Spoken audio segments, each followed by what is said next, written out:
As we approach retirement, many of us would rest easy knowing we have a large enough nest egg to see us through our golden years. The age of defined benefit or final salary pensions is coming to an end for most, besides those of us working in the public sector. And so, without shelling out for an annuity, guaranteed income in retirement is harder to come by. Thankfully, for most UK taxpayers, guaranteed income in retirement can be secured by way of the state pension. Although taxable, this provides a regular income for life, though not all of us are eligible. Over the next few minutes, we'll take a look at what you could be entitled to, how to claim it, how much you'll be paid, and by how much this will increase according to the government's triple lock guarantee. Your state pension age is the earliest you can start claiming your state pension, but it's not a one-size-fits-all arrangement. Your state pension age depends on when you were born. There are some changes happening right now to the state pension age. If you're approaching that milestone today, both men and women will need to wait until they reach age 66 before they can claim their state pension. For those of us born after April 5th, 1960, we'll need to wait until age 67 before claiming the state pension. There's a continuing phased increase in the state pension age, with the government expecting it'll climb to 68 between 2044 and 46. The Pensions Act of 2014 allows the government to review the state pension at least once every 5 years. So keep an eye on these changes. To put this into perspective, if you're aged between 47 and 63 now, you can claim your state pension at age 67 between 2026 and 43. If you're aged 45 to 46, you can expect to claim your state pension at age 68 between 2044 and 46. There are already recommendations for the state pension age to increase to 69 between 2046 and 48, meaning those of us aged 43 to 44 will possibly need to wait a year longer. For those of us younger than 43, your guess is as good as ours. It's important not to confuse your state pension age with your NMPA, or normal minimum pension age. They're often confused, but they're totally different things. The NMPA, currently age 55, is the age at which you can access your personal pensions. All right, let's talk numbers. For the 2024-25 tax year, the full state pension is set at £221 a week. That adds up to an annual income of £11,500. Not to be sniffed at. But the amount you actually get might be lower, depending on your national insurance record. Unfortunately, the state pension is liable to income tax, but is paid gross. That is, before the tax is deducted. This means that although tax isn't deducted from the state pension, it'll use up some of your tax-free personal allowance. In the current 2024-25 tax year, we have a tax-free personal allowance of £12,570. By receiving the full state pension, you'll make use of £11,502. This leaves you with a measly £1,067 personal allowance, so expect to pay more income tax if you have taxable earnings over this amount. Now, before we get carried away, to get any state pension at all, you'll need a minimum amount of national insurance contributions, or credits. To bag the full amount of £221 a week, you'll need at least 35 years on your record. If you're falling short, I'll be sharing some tips on how you can quickly boost your state pension entitlement in just a bit. Here's something that might surprise you.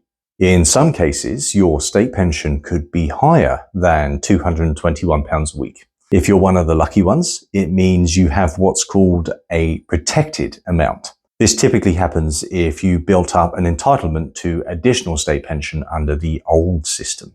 Let's simplify the essentials for anyone hitting state pension age after April 6th, 2016. Here's the deal. You need at least 10 years of national insurance contributions or credits to even qualify for the state pension. There's no free lunch.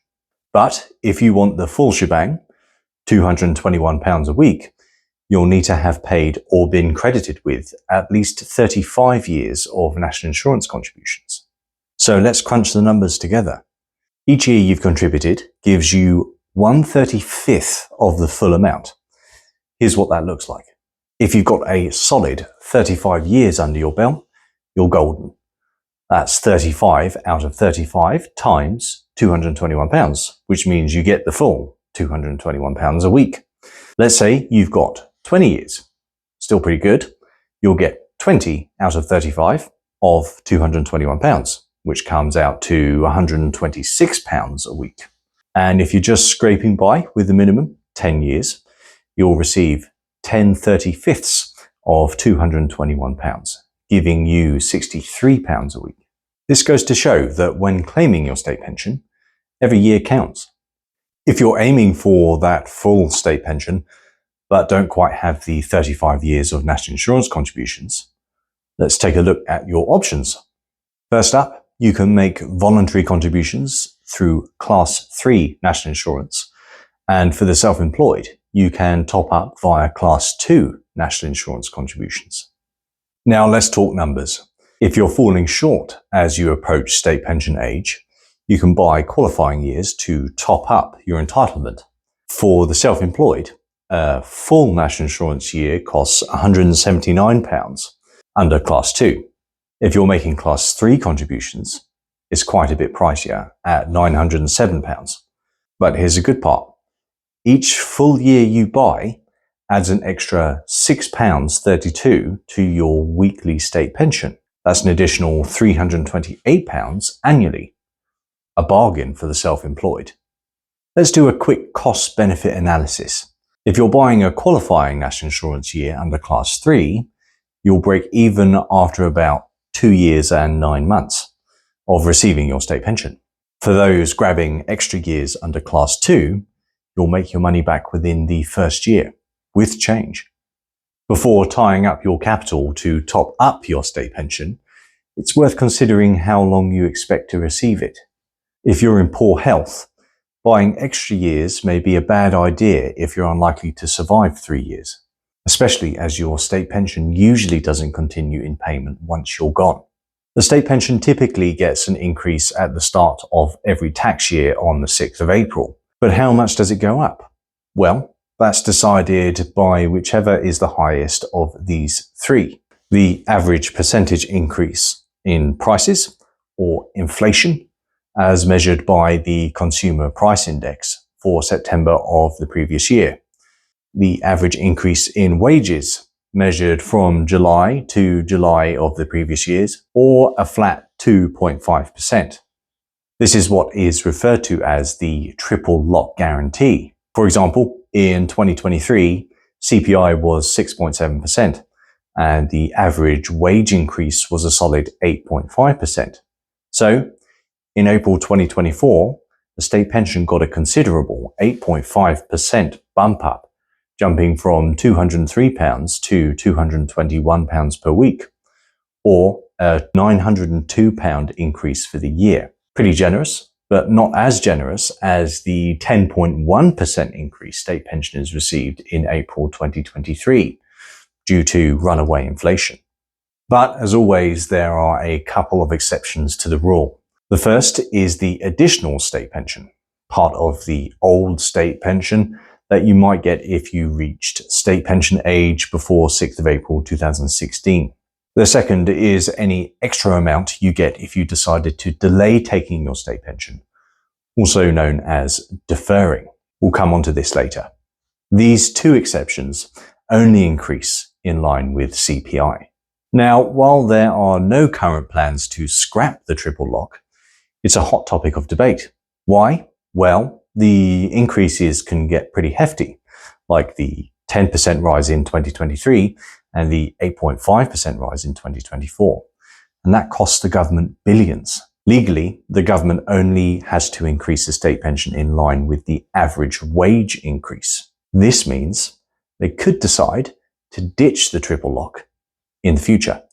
Making such a change would be a majorly unpopular political move. So that's not something that's going to happen overnight. Before the triple lock came into play in April 2011, the annual increase only tracked inflation, or the average wage increases before 1980. So the triple lock has definitely been a game changer for state pensioners. You don't get your state pension automatically. You have to claim it. Don't worry though, you'll get a heads up letter no later than 2 months before you hit your state pension age. This letter will guide you through what you need to do next. You have two options. You can either claim your state pension right away or decide to delay, also known as deferring. If you choose to defer, there's nothing you need to do. Your pension will automatically be deferred until you decide to claim it.